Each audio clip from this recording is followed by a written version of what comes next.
High court নিয়ে বিরূপ মন্তব্য করায় লিখিতভাবে ও সংবাদ সম্মেলন করে প্রকাশ্যে ক্ষমা চাইতে এনসিপি নেতা সার্জিস আলমকে লিগ্যাল নোটিশ পাঠানো হয়েছে।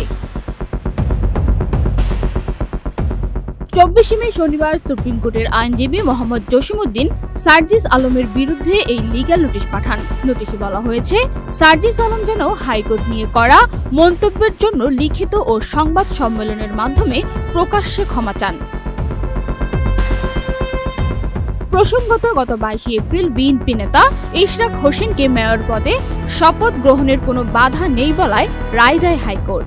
এই রায়ের পরপরই সার্জিস আলম নিজের ফেসবুক ভেরিফাইড পেজে পোস্ট করে জানান, মব তৈরি করে যদি হাইকোর্টের রায় নেওয়া যায় তাহলে এই হাইকোর্টের দরকার কি।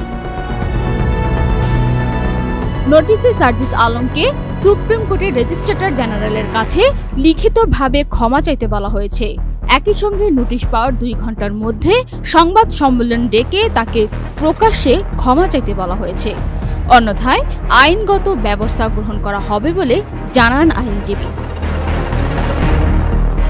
পান্নাটা চ্যানেল আই।